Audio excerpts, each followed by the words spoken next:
नमस्कार, मैं हूं शुभम शंकर। आप देख रहे हैं मनी 9। समय हो गया है आपके favourite prime time show money central का। आज का मनी सेंट्रल बेहद खास, बेहद रोचक, एक नहीं 2 दिन की सबसे बड़ी खबरें और साथ में कुछ और खबरें जो जरूरी हैं आज आपके लिए जानना। सबसे पहले उन खबरों को देखते हैं। उससे पहले आपको बता दें कि खबरों के विश्लेषण के लिए मेरे साथ स्टूडियो में मनी 9 के एडिटर अंशुमान तिवारी जी जुड़ गए हैं। सर, बहुत स्वागत है आपका। और अंशुमान जी से चर्चा शुरू हो उससे पहले आप देखिए ये ऑन द शो। शुरुआत होगी, अचानक महंगा होते होते क्यों सस्ता होने लगा होम लोन। गर्मी से पहले ही निकलने लगा बिजली घरों का पसीना। क्या है सऊदी ईरान की दोस्ती के मायने, दुनिया भर के बाजारों पर इसका असर पड़ेगा। अदानी समूह क्यों बेच रहा सीमेंट बिजनेस। क्या होंगे अमेरिका में बैंक डूबने के साइड इफेक्ट। और आज अचानक क्यों टूटा यस बैंक का शेयर। यस बैंक के शेयर में तेज गिरावट आई, खास वजह है इसकी, क्या वजह है ये जानेंगे। लेकिन आज इन खबरों पर चर्चा हो उससे पहले एक और बहुत महत्वपूर्ण जानकारी है जो आपको जानना जरूरी है। सर, क्या जानकारी है ये? शुभम, मनी सेंट्रल के सारे दर्शकों का स्वागत है। आपको पता है कि मनी 9 ने पिछले साल एक बड़ा पर्सनल फिनांस सर्वे किया था जो भारत का सबसे बड़ा पर्सनल फिनांस सर्वे था, और उसके जरिए हमने ये जानने की कोशिश की थी कि भारत में लोगों की वित्तीय सुरक्षा की स्थिति क्या है।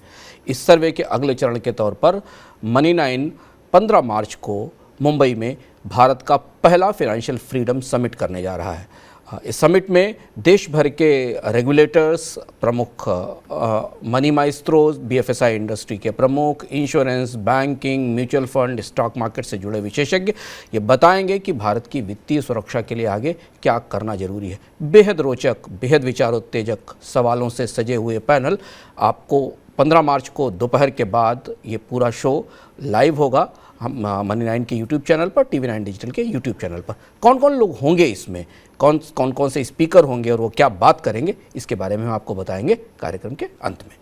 बिल्कुल, तो कार्यक्रम के अंत में आप जानेंगे उन चेहरों को, जानेंगे उन नामों को जो इस कॉन्क्लेव में आएंगे और आपके दिमाग में जो इस समय सवाल हैं तमाम इंडस्ट्रीज़ को लेकर, बीएफएसआई इंडस्ट्री को लेकर, जिनके जवाब वो देंगे। फिलहाल शुरुआत करते हैं मनी सेंट्रल की। कर्ज महंगा होने की वजह से होम लोन की मांग ग्रोथ घटते देख बैंकों ने अब होम लोन की दरों को घटाना शुरू कर दिया है। ध्यान रहे कि अभी तक आरबीआई की ओर से, फेड की ओर से, जहां से हम संकेत पकड़ते हैं ब्याज दरें महंगी होने के, कहीं से ऐसे संकेत नहीं आए कि अब ब्याज दरें नहीं बढ़ेंगी या अब पीक आउट हो गई है, हम टर्मिनल रेट पर पहुंच गए। लेकिन फिर भी बैंकों ने होम लोन की रेट घटाने शुरू कर दिए। बैंक ऑफ महाराष्ट्र ने होम लोन की दर घटाकर 8.4% कर दी है। माना जा रहा है कि कई और बैंक भी इस दिशा में आगे बढ़ सकते हैं। बैंकों को उम्मीद है कि दरें घटने से होम लोन की मांग बढ़ाने में मदद मिलेगी। सर, ब्याज दरें घटने से क्या वाकई होम लोन की जो मांग है उसको सहारा मिलेगा? बैंक दुविधा में दिखते हैं इस फैसले के साथ। अगर आप आंकड़ों को देखें तो बैंकों के का जो मॉर्गेज लेंडिंग है, जो होम लोन रेट है, उसकी ग्रोथ में करीब 1% की गिरावट आई है अगर आप दिसंबर जनवरी के हिसाब से देखें।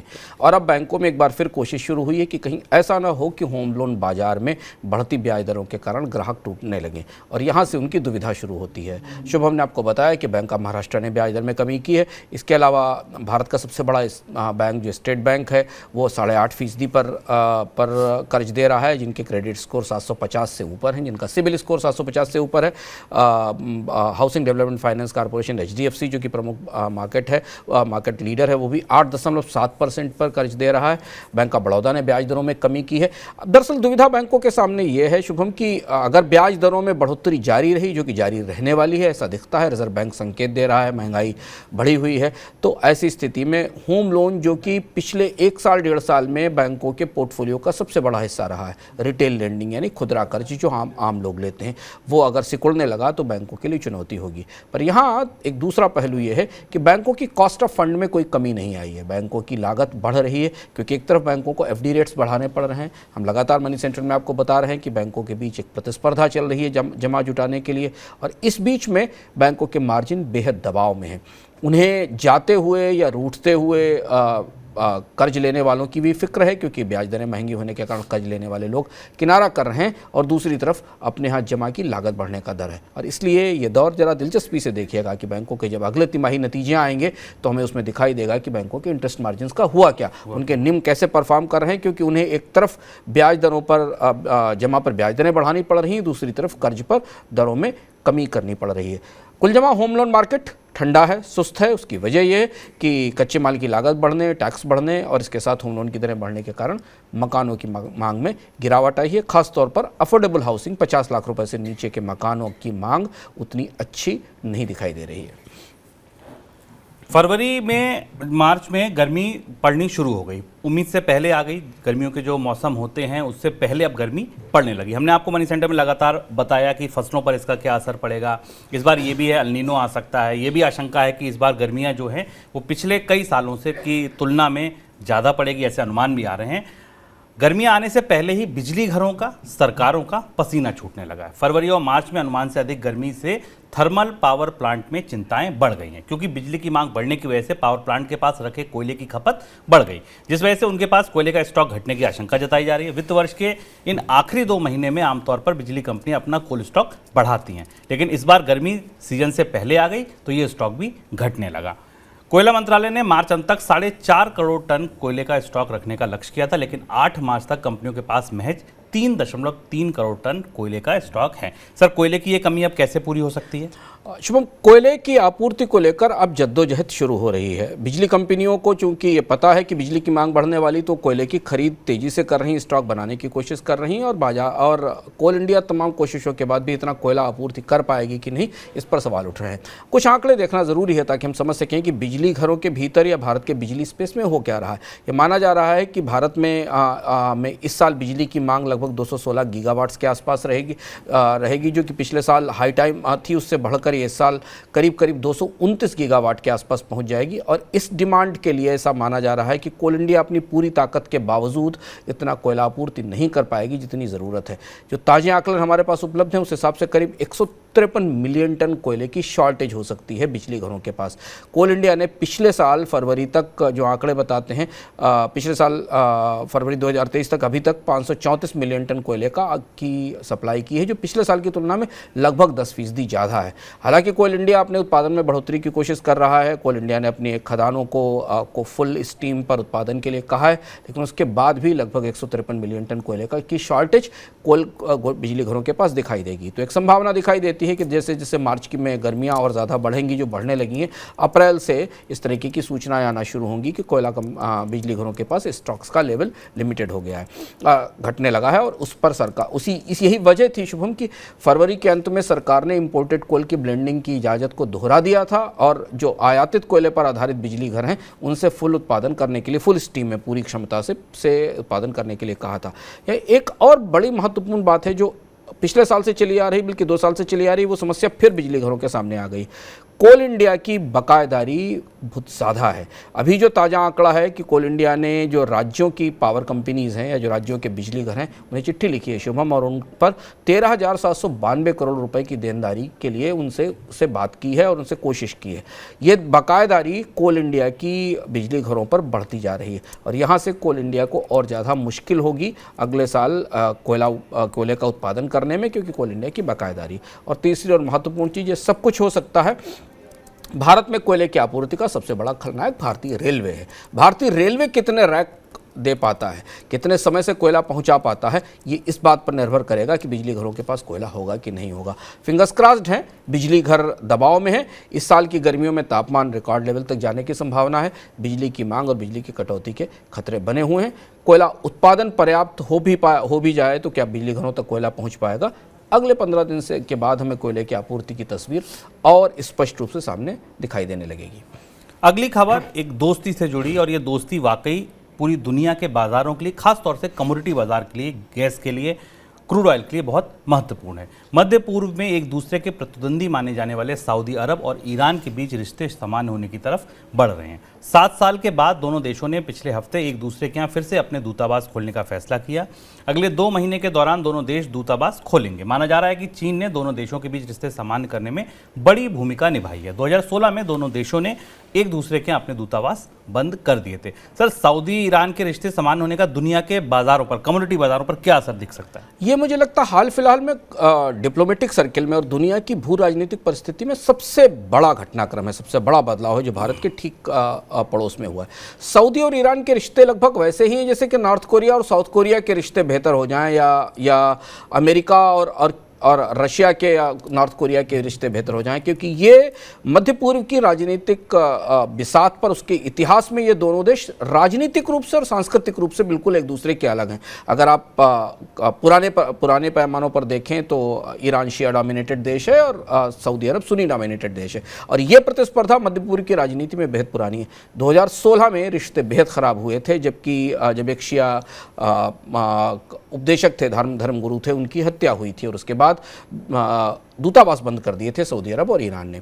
ये रिश्ते अचानक इस दोस्ती तक पहुंच गए, ये पूरे दुनिया के लिए घटनाक्रम को प्रभावित करने वाला है। और इसका एक और महत्वपूर्ण पहलू ये है कि ये रिश्ते चीन ने बेहतर कराए हैं, और चीन ने अपनी आर्थिक ताकत का, इन्फ्लुएंस का, अपनी क्षमता का इस्तेमाल करते हुए मध्य पूर्व के दो पुराने चिरंतन प्रतिस्पर्धी देशों को, और आप शत्रु भी कह सकते हैं कोट अनकोट में उनको एक साथ एक मंच पर पहुंचा दिया है। तो ये तो हुई भू राजनीतिक घटनाक्रम की बात, जहां यहाँ पर इसमें समझना ज़रूरी है कि चीन ने बेहद साइलेंटली मध्य पूर्व में अपनी राजनीतिक जड़ें बेहद मजबूती से गहरी कर ली और अपने आप को मध्य पूर्व की राजनीति के केंद्र में स्थापित कर दिया, और एक तरीके का कू कर दिया है, इसको आप कू कह सकते हैं, एक किस्म का तख्ता पलट कर दिया है दुनिया की डिप्लोमेटिक बिसात पर, जहां सऊदी अरब और ईरान एक दूसरे के साथ दोस्ती करते दिखाई दे रहे हैं। अब ये तो हुआ इसका कूटनीतिक मतलब, लेकिन ये सारा कूटनीतिक मतलब एक ही मुद्दे पर आकर ठहरता है, वो है दुनिया का कमोडिटी बाजार, और उसमें भी कच्चे तेल की बात। ईरान दुनिया का 7वां सबसे बड़ा तेल उत्पादक है, दूसरा सबसे बड़ा नेचुरल गैस उत्पादक है, सऊदी अरब दुनिया का दूसरा सबसे बड़ा ऑयल प्रोड्यूसर है। इन दोनों की दोस्ती के बाद इस बात की संभावना बनती दिखाई देगी कि शायद ओपेक में ईरान को ताकत मिले और प्रवेश मिले।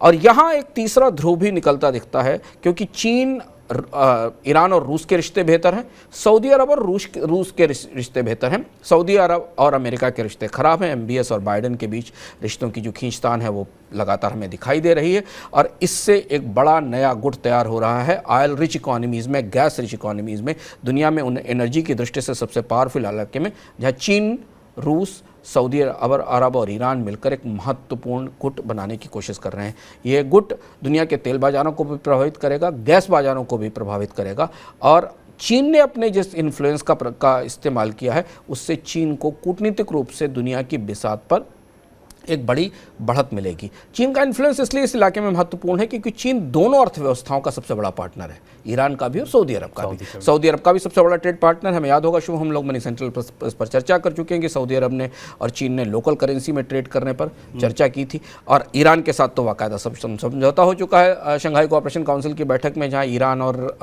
चाइना आपस में लोकल करेंसी में ट्रेड करने की कोशिश कर रहे हैं। बेहद महत्वपूर्ण, दिलचस्प, रोमांचक घटनाक्रम है कूटनीतिक दृष्टि से, तेल बाजार की दृष्टि से। इसमें आने वाले घटनाक्रम पर हमारी नज़र रहेगी, लेकिन ईरान का सऊदी अरब के करीब जाना, ओपेक में पहुंचना इस बात की तरफ इशारा करेगा कि ओपेक वापस फिर दुनिया के तेल बाजार पर मजबूती के साथ खड़ा हो सकता है और ज़्यादा बेहतर कमांड ले सकता है, ऐसा लगता है। चलिए आगे बढ़ते हैं। खबरें अदानी समूह से जुड़ी। अदानी ग्रुप का पूरा प्रयास इस समय यह है कि वो अपने ऊपर कर्ज को जल्द से जल्द उतार सकें। इसके लिए ग्रुप ने अपने सीमेंट कारोबार को बेचने की, उसमें कुछ हिस्सेदारी बेचने का फैसला लिया है। ग्रुप की कंपनी अंबुजा सीमेंट में 4 से 5% हिस्सेदारी $45 करोड़ में बेची जा सकती है। माना जा रहा है GQG ये हिस्सेदारी खरीद सकता है। आपको याद हो कि GQG वही कंपनी है जिसने इससे पहले भी अदानी ग्रुप की कुछ कंपनियों में छोटा छोटा स्टेक खरीदा था। बात यहीं से शुरू करते हैं। सर, पहला सवाल ये कि सीमेंट बिजनेस को बेचने की नौबत क्यों आई? हम बराबर ये कहते चले आ रहे हैं कि अडानी समूह की सबसे बड़ी समस्या उसका कर्ज है, और अब जब कर्ज का दबाव इस स्तर तक पहुंच चुका है कि कंपनी के पास कोई बड़ा विकल्प नहीं बचा है, तो उसे अपनी हिस्सेदारी बेचकर या हिस्सेदारी गिरवी रखकर कर्ज उठाने पड़ रहे हैं। और आप देखिए परिस्थितियां कैसे एक साल के भीतर बदल जाती हैं। पिछले साल भारत के सीमेंट सेक्टर में इसमें अंबुजा सीमेंट के ACC सीमेंट के अधिग्रहण से बड़ा कोई अधिग्रहण नहीं हुआ था। होलसिम से ये हिस्सेदारी अडानी ने खरीदी थी, करीब $10.5 बिलियन के आसपास की डील थी, और इसने सुर्खियां बटोरी थी, चौंका दिया था, और अडानी समूह को सीमेंट बाजार का दिग्गज बनाकर सामने प्रस्तुत किया था। और इसके लिए अडानी समूह ने बड़ा लोन लिया था, जिसके ब्रिज लोन का एक हिस्सा चुकाया जा रहा है। लेकिन अब इसी कंपनी में कर्ज का दबाव होने के बाद, कंपनी के समूह की वित्तीय स्थिति कमज़ोर होने के बाद, शेयर बाजारों में ज़बरदस्त पिटाई के बाद अडानी समूह को इस कंपनी में अपनी हिस्सेदारी बेचनी पड़ रही है, और वो भी रियायत पर, डिस्काउंट पर बेचनी होगी, जिसे उसी GQG समूह को बेचा जाएगा जिसने अभी $1.5 बिलियन के आसपास का निवेश अडानी समूह के स्टॉक्स में किया है, जबकि स्टॉक्स की कीमत नीचे गिरी हुई थी। पूरी कोशिश, पूरी कवायद किसी तरह कर्ज को कम करने की है अडानी समूह की तरफ से, और इसलिए जो भी ऑप्शन दिखाई दे रहे हैं कर्ज को कम किया जा रहा है, क्योंकि जब तक अडानी समूह अपने कर्ज की में कटौती नहीं करेगा और निवेशकों में विश्वास, खासतौर से जो बॉन्ड निवेशक है उनमें विश्वास पैदा नहीं करेगा, ग्रुप की स्थिति और साख डामाडोल ही बनी रहेगी। अगली खबर कि समूह की दो कंपनियों अदानी ट्रांसमिशन और अदानी टोटल को long term additional surveillance mechanism framework में डाल दिया गया है। सर, क्यों डाला गया अदानी टोटल और अदानी गैस को? दोनों कंपनियों में आज अपर सर्किट भी है, ये भी एक खबर है। अडानी समूह के स्टॉक्स की तस्वीर थोड़ी अलग है। एक तरफ कंपनी समूह अपने कर्जों की, खासतौर से जो मार्जिन लेंडिंग है, जो शेयरों के बदले लिए गए कर्ज हैं, उनको चुकाने की कोशिश करके अपनी साख को बेहतर करने की कोशिश कर रहा है। दूसरी तरफ शेयर बाजार में अब ऐसा दिख रहा है कि अडानी समूह के स्टॉक स्पेकुलेटर्स के, ट्रेडर्स के पसंदीदा स्टॉक हो गए। लॉन्ग टर्म निवेशक अभी अनिश्चित हैं कि ग्रुप का भविष्य क्या होगा, अपने भविष्य की योजनाओं पर ग्रुप कितना निवेश कर सकेगा। कर्ज की देनदारियां काफ़ी बढ़ी हैं, इसमें कितनी कर्ज की देनदारियां चुकाई जा सकेंगी। अभी तो कोशिश केवल शेयरों के बदले कर्ज चुकाने की हो रही है। इसके अलावा जो बैंकों के फिनांस हैं, बाकी जो लॉन्ग टर्म लेंडिंग्स हैं, उन कर्ज को चुकाने की क्या स्थिति होगी।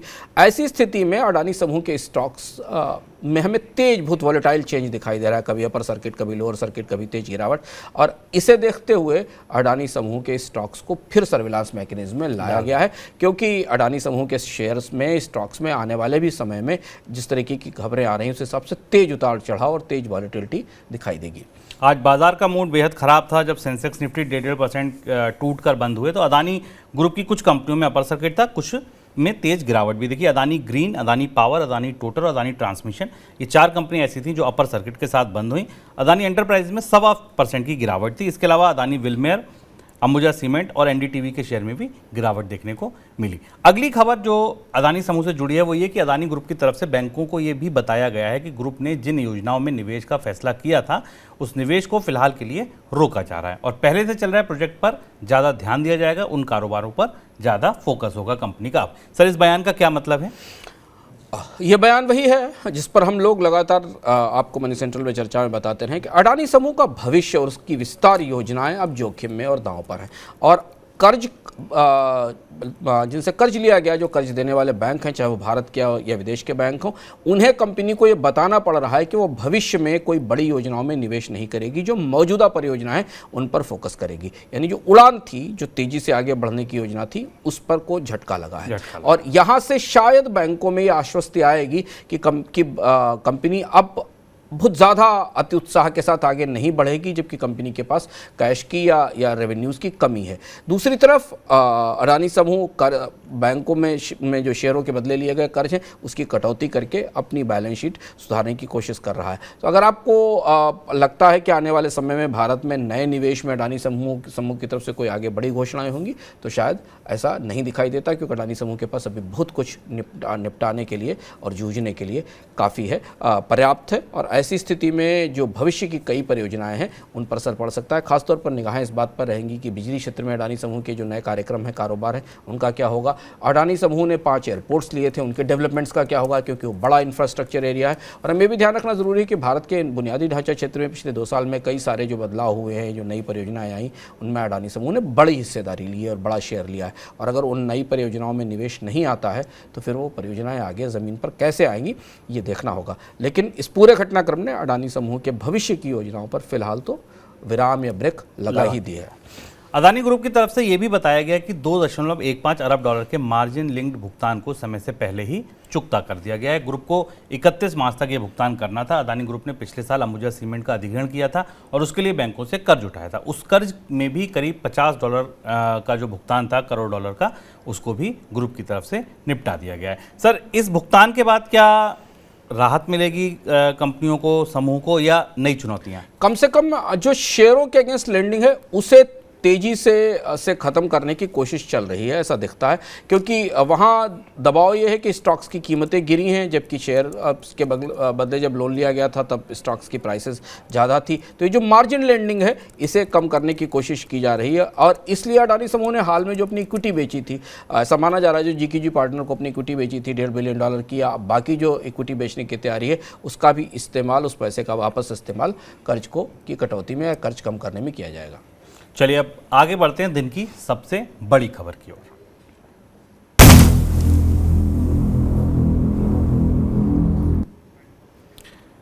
फ्राइडे को हमने आपको बताया था कि अमेरिका का सिलिकॉन वैली बैंक जो है वो डूबने की कगार पर है, दिवालिया होने की कगार पर, और इसके कई असर दिखेंगे। और देखिए बीते 2-3 दिन में आपने देखा होगा अमेरिका से लेकर यूरोप तक और यूरोप से लेकर भारत तक ये सुर्खियों में रहा। अब खबर यह है कि अमेरिका के सिलिकॉन वैली बैंक यानी एसवीबी जैसा संकट वहां के दूसरे बैंकों के सामने भी पैदा हो सकता है। सिग्नेचर बैंक और फर्स्ट रिपब्लिक बैंक के सामने भी सिलिकॉन वैली जैसी चुनौतियां आ सकती हैं। अमेरिका का बैंकिंग रेगुलेटर इन बैंकों को संकट से बाहर निकालने के लिए कदम उठा रहा है। अमेरिका में बैंकिंग सेक्टर के सामने आ रही ये चुनौती 2008 की लीमैन ब्रदर संकट की याद दिला रही है। लीमैन ब्रदर को भी आपको याद होगा 2008 में दिवालिया होना पड़ा था। शुरुआत यहीं से करते हैं। सर, पहला सवाल यही कि अमेरिका और यूरोप में किस तरीके के असर दिख रहे हैं बैंकिंग स्टॉक्स पर, या बैंकों का जो नज़रिया बन रहा है वो किस तरीके का बन रहा है? अमेरिका के बैंकिंग इंडस्ट्री में धीमे धीमे सिग्नेचर सिलिकॉन वैली बैंक के डूबने के साथ एक बड़ा घटनाक्रम शुरू हो रहा है। ये लीमन मूवमेंट है या बियर स्टर्न्स जैसी शुरुआत है, ऐसा कहना मुश्किल है, क्योंकि लीमन तक आते आते सबसे पहले बियर स्टर्न्स बैंक डूबा था अमेरिका का, और वहाँ से संकट शुरू हुआ था। अमेरिका के रेगुलेटर्स 2008 से काफ़ी सबक ले चुके हैं, इसलिए दो बड़े महत्वपूर्ण घटनाक्रम में इस पूरी परिस्थिति में दिखाई दिए। सिलिकॉन वैली बैंक में जैसे ही बैंक रन शुरू हुआ, जैसे ही पहले दिन ये खबर आई कि बैंक का स्टॉक बुरी तरह टूटा है, और बाजार में इस बात के संकेत थे कि बैंक की रेटिंग में भी गिरावट आ सकती है, और बैंक के पास पर्याप्त संसाधन नहीं, $209 बिलियन की एसेट्स थी, लेकिन बैंक बुरी तरह फंसा हुआ दिख रहा था। तत्काल शाम तक बैंकिंग रेगुलेटर ने उसका टेक ओवर कर लिया। अमेरिका में बैंकों के डूबने का एक पुराना इतिहास रहा है शुभम, और उस इतिहास से ही की वजह से अमेरिका में रूजवेल्ट के ज़माने में फेडरल डिपॉजिट इंश्योरेंस कॉरपोरेशन नाम की एक संस्था बनाई गई थी। ये दुनिया की अनोखी किस्म की संस्था है। ये संस्था जब कोई बैंक डूबने की परिस्थिति में होता है, बैंक किसी संकट में होता है, तो ये जाकर चुपचाप बैंक के मैनेजमेंट से बात करके उस बैंक का अधिग्रहण कर लेती है और उस पर रिसीवर अपॉइंट कर देती है।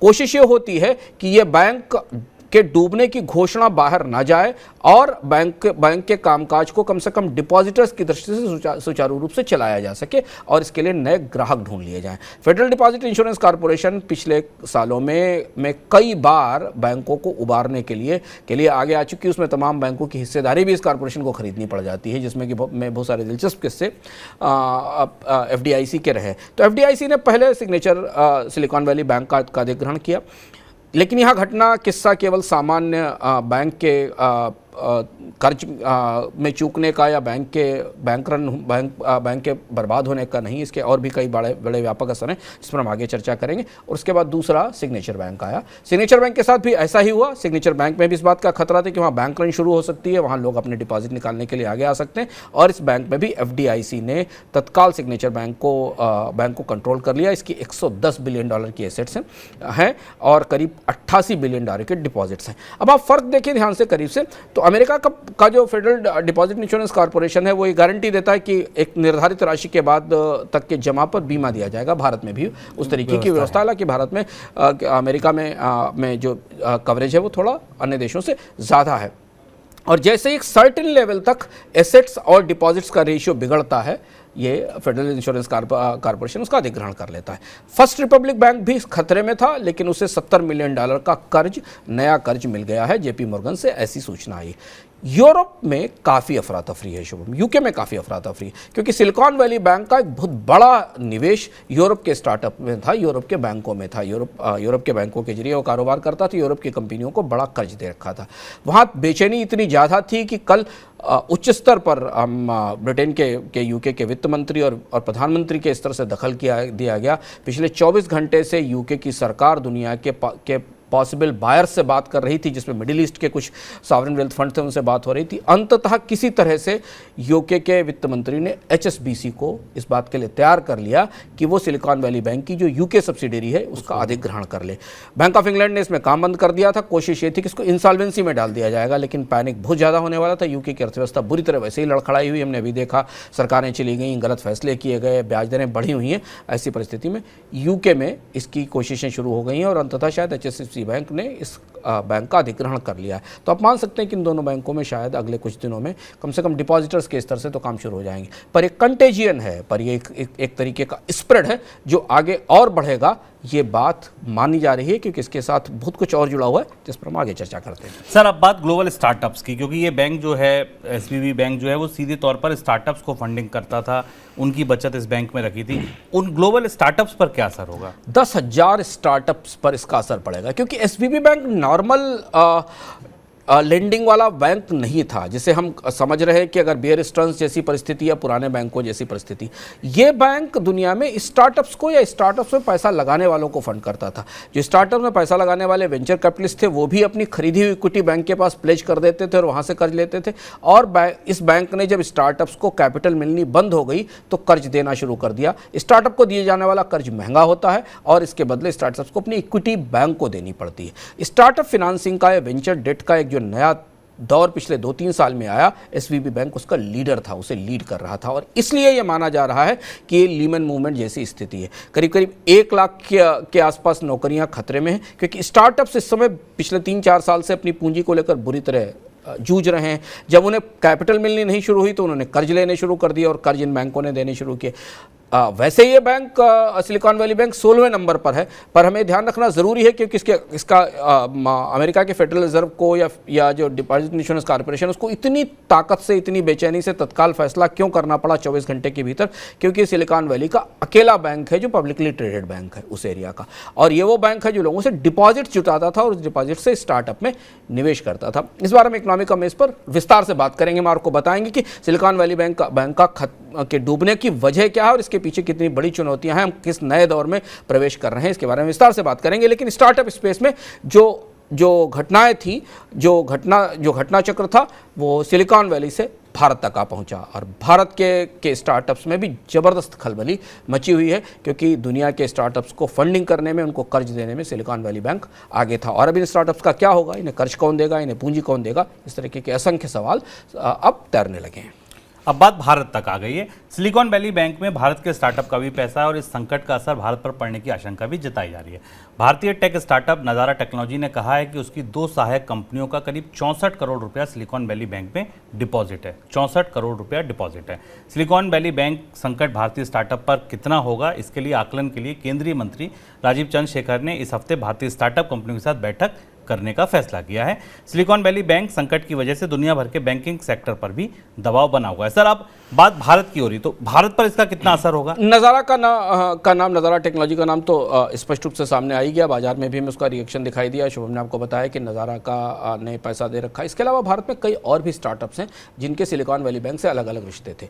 अमेरिका में जो 50 सबसे बड़े स्टार्टअप है, अमेरिका के 50% स्टार्टअप सिलिकॉन वैली के साथ काम करते थे। या तो वो यहाँ अपना डिपॉजिट रखते थे, कर्मचारियों को तनख्वाहें यहाँ से बंटवाते थे, उनके पेचेक्स वहाँ से जाते थे, या वो इससे कर्ज लेते थे। तो एक तरह से जो कमर्शियल बैंकिंग होती है नॉर्मल बिजनेस में, वैसी ही कमर्शियल बैंकिंग स्टार्टअप के साथ सिलिकॉन वैली बैंक कर रहा था। भारत के स्टार्टअप्स की भी इसमें बड़े स्टेक्स थे, क्योंकि भारत के स्टार्टअप्स को भी तमाम अलग अलग रास्तों से सिलिकॉन वैली बैंक से पैसा मिला था। सिलिकॉन वैली बैंक ने अपने निवेश के लिए इसका इस्तेमाल किया था। अभी भारत के असर के बारे में स्पष्टता नहीं है, लेकिन सरकार को इन हलचलों का एहसास हो गया है। ये जो उथल पुथल शुरू हुई है, इसका एहसास हो चुका है। भारत सरकार ने स्टार्टअप कंपनियों के साथ इस पर बातचीत करनी शुरू की है। भारत के स्टार्टअप स्पेस के लिए कतई अच्छी खबर नहीं है, क्योंकि पिछले 1 साल में हम स्टार्टअप स्पेस में निवेशकों को बाहर निकलता देख चुके हैं, नौकरियों में कटौती होती देख चुके हैं और अब हम ये देख रहे हैं कि जो फंड के रास्ते हैं, फंडिंग के रास्ते, बचे खुचे रास्ते थे, वो भी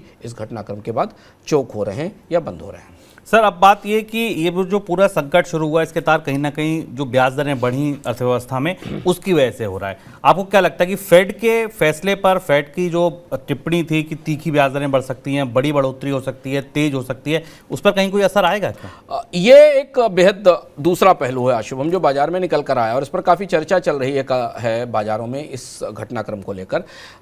सिलिकॉन वैली बैंक छोटा बैंक था, लेकिन चूंकि ये जिस तरीके से दुनिया की न्यू इकोनॉमी में स्प्रेड था, जो कि दुनिया के सबसे इनोवेटर्स इकोनॉमी है, उनमें जिस तरह से इसकी दखल थी, उस वजह से अमेरिका के बैंकिंग उद्योग में काफ़ी बेचैनी आई तुरंत। और हमने देखा कि गोल्डमैन सैक्स, Citigroup, Wells Fargo, America के जितने बड़े बैंक थे उनमें लगातार 2 दिन में गिरावट आई और बहुत अमेरिका का बैंकिंग इंडेक्स जो बैंकिंग शेयरों का प्रतिनिधित्व करता है बहुत तेज़ी से गिरा। इस सिचुएशन में अब 2 तरीके के कयास लगाए जा रहे हैं। सिलिकॉन वैली बैंक को क्या हुआ, सिलिकॉन वैली बैंक अपना पैसा अमेरिका के बॉन्ड्स में लगाता था, ट्रेजरी बॉन्ड्स में। जब बॉन्ड पर ब्याज दरें बढ़ना शुरू हुई, यील्ड बढ़ना शुरू हुई, तो बॉन्ड्स की कीमतें गिरना शुरू हुई, बैंक को नुकसान होने लगा, जो प्रत्यक्ष उसकी बैलेंस शीट में दिख रहा था। बाकी बैंक भी ऐसा ही करते हैं। अब ये माना जा रहा है कि इस संकट को देखने के बाद क्या फेडरल रिजर्व सहम जाएगा। फेडरल रिजर्व अपनी अगली बैठक में, मॉनेटरी पॉलिसी कमेटी की अगली बैठक में ब्याज दरों में बढ़ोतरी नहीं करेगा। बहुत सारे लोग ये मान रहे हैं कि सिलिकॉन वैली बैंक या सिग्नेचर बैंक की कुर्बानी भविष्य में ब्याज दरों को बढ़ने से रोक देगी। हालांकि हमें ध्यान रखना जरूरी है कि जेनेट टेलर का बयान जो अखबारों में छपा है, जो अलग अलग मीडिया पर आया है, उस हिसाब से फेडरल रिजर्व ने कहा है कि वो बेल आउट करने नहीं जा रहा है, यानी वो सिलिकॉन वैली बैंक के लिए ग्राहक ढूंढेगा और इसे बेचा जाएगा, बेल आउट नहीं किया जाएगा। ऐसी स्थिति में क्या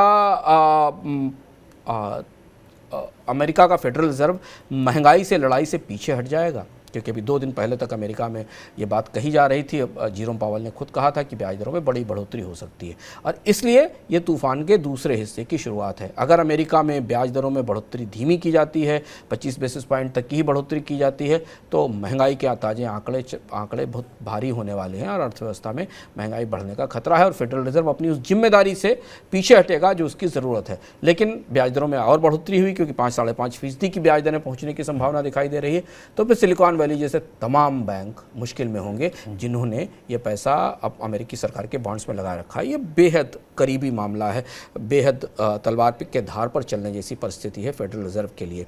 वो महंगाई से लड़े या बैंकों को बचाए, ये देखना होगा। इसलिए भारत के शेयर बाजार, दुनिया के शेयर बाजार ऑलमोस्ट प्रेसिपिस पर हैं, ऑलमोस्ट धुरी पर खड़े हुए हैं कि कुछ भी हो सकता है बाजार में। और इसलिए आज हमने भारत के शेयर बाजार में शुरुआत में 1000 पॉइंट की गिरावट देखी, क्योंकि दोनों तरफ से चुनौतियां बराबर की हैं। ये घटनाक्रम तेज़ी से बदल रहा है, हर घंटे 2 घंटे पर कोई नई सूचनाएं आ रही। हम मनी सेंट्रल में आपको लगातार इस घटनाक्रम पर जानकारी देते रहेंगे अपने अगले शोज़ में। सर, अगला सवाल मेरा शेयर बाजार पर ही था। आज यूरोप के बाजार भी 2.5% टूट गए, भारतीय शेयर बाजार में भी गिरावट है, एशियाई बाजारों में भी देखें आप तो गिरावट देखने को मिली। ये पूरी कहानी थी स्टार्टअप्स की, वेंचर कैपिटलिस्ट की, बैंकों से पैसा लेते थे, स्टार्टअप पे जाते थे। तो बाकी शेयर बाजार इतना सहमा हुआ क्यों है? बाकी शेयर बाजार इसलिए सहमा हुआ है क्योंकि अगर दो जो सहमने की सबसे बड़ी वजह यह है कि हमेशा वित्तीय क्षेत्र में या बैंकों में जब कोई समस्या आती है तो उसका असर बहुत लंबे समय में अलग अलग जगहों पर होता है, क्योंकि बैंक एक दूसरे से कनेक्टेड हैं, पूरा कनेक्टेड इकोनॉमी का हिस्सा है।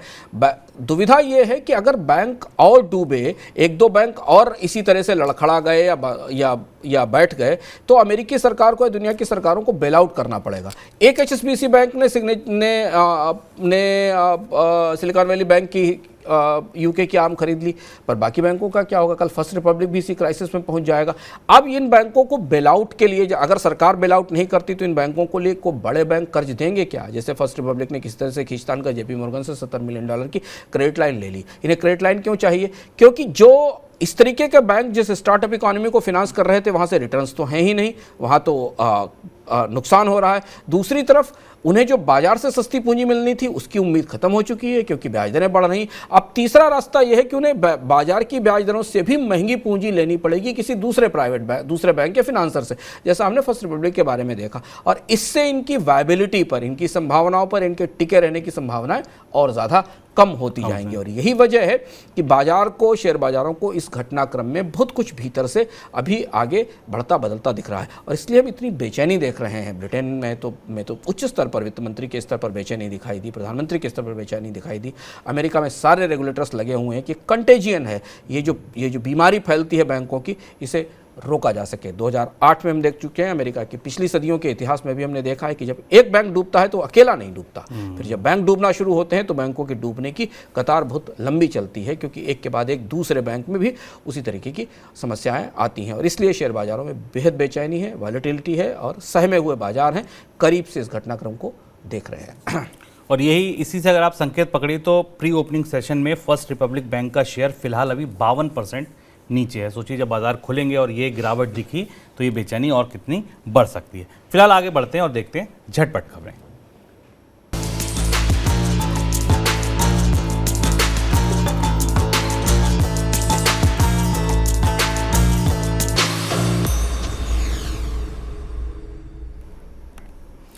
आज भारतीय शेयर बाजार में तो गिरावट थी ही थी, लेकिन एक शेयर यस बैंक में बहुत तेज गिरावट देखने को मिली और उसकी वजह थी 3 साल पहले जो रोक लगी थी उसका लॉकिंग पीरियड आज खत्म हो रहा था। जब बैंकों ने इसमें पूंजी डाली थी, इस बैंक को बेल आउट किया था, तो उस पर यह था कि भाई आप जो शेयर खरीदें 3 साल कम से कम इसको नहीं बेचेंगे।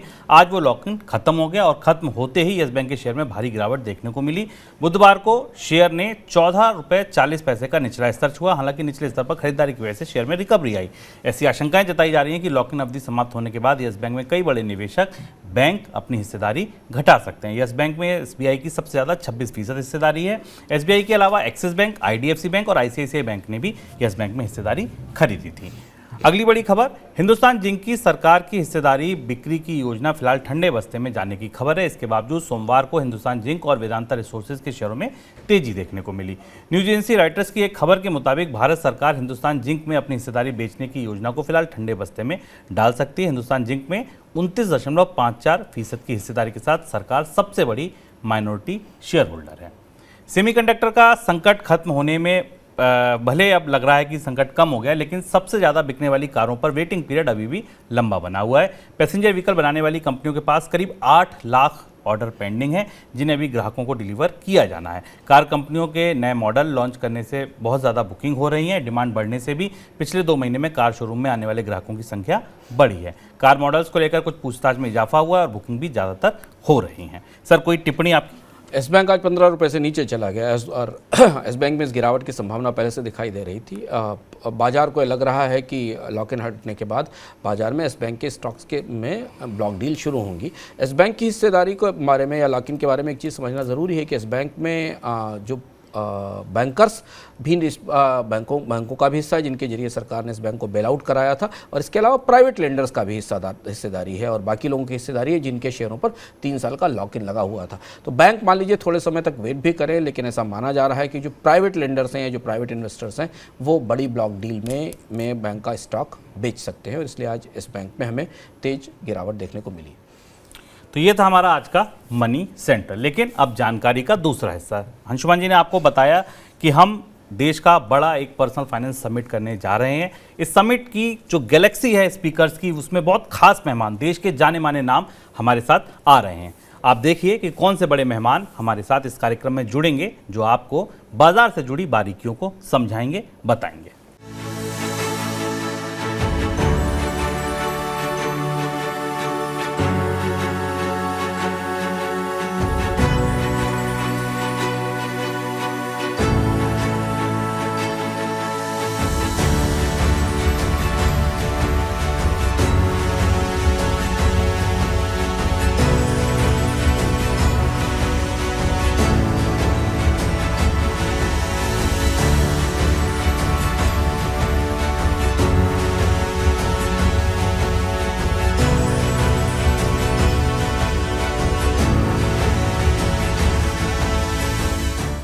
तो ये तमाम स्पीकर्स हमारे साथ 15 तारीख को पूरे दिन जुड़े रहेंगे, जिनको आपको सुनना है। लेकिन सर, सुने कैसे? आप मनी 9 को लगातार फॉलो कर रहे हैं और हम पहली बार फिनेंशियल सिक्योरिटी के उन मुद्दों पर बात कर रहे हैं जो केवल शेयर बाजार तक सीमित नहीं है, बल्कि बचत को लेकर, लोगों की छोटी बचतों को लेकर, बीमा को लेकर भारत में होना क्या चाहिए। भारत की इतनी बड़ी आबादी अगर फिनेंशियली इनसिक्योर है तो विकसित देश बनने का, अर्थव्यवस्था को $5 ट्रिलियन तक ले जाने का सपना कैसे पूरा होगा। ये जटिल सवाल हैं। इन सवालों पर देश के सबसे बड़े और महत्वपूर्ण लोग जो विचार की दृष्टि से जानकारी की दृष्टि से हम मौजूद रहेंगे, वो अलग अलग सेशन को संबोधित करेंगे। आप हमसे जुड़ सकते हैं YouTube पर। ये पूरा का पूरा इवेंट 15 तारीख को दोपहर के बाद मनी 9 के YouTube पर, Facebook पर लाइव होगा। इसके अलावा TV9 के नेटवर्क के बाकी चैनल्स पर आप इसे लाइव देख सकते हैं। अगर आप मनी 9 के ऐप ने अभी तक मनी 9 का ऐप डाउनलोड नहीं किया है तो एक्सक्लूसिवली इसके बहुत खास हिस्से मनी 9 के ऐप पर भी लाइव किए जाएंगे। पूरा का पूरा इवेंट, या पूरा का पूरा भारत का पहला फिनेंशियल फ्रीडम समिट हमारे सारे प्लेटफॉर्म पर, ऐप पर, यूट्यूब पर, फेसबुक पर लाइव होगा। तो 2 बजे जुड़िए हमारे साथ मुंबई में और देखिए कि भारत को के वित्तीय भविष्य को सुरक्षित करने के लिए आखिर क्या करने की ज़रूरत है। निवेशक क्या सोचते हैं, बैंकिंग उद्योग के विशेषज्ञ क्या सोचते हैं, भारत के रेगुलेटर्स क्या सोचते हैं और क्या सोचते हैं वो लोग जिन्हें इस तरीके के उत्पाद देने हैं जिससे लोगों की वित्तीय सुरक्षा बढ़ सके। हमें आपका इंतज़ार रहेगा लाइव जुड़ते समय, और अपने सवाल भी पूछिए। हम कोशिश करेंगे कि आपके कुछ सवालों को भी वहाँ विशेषज्ञों तक पहुँचाया जाए।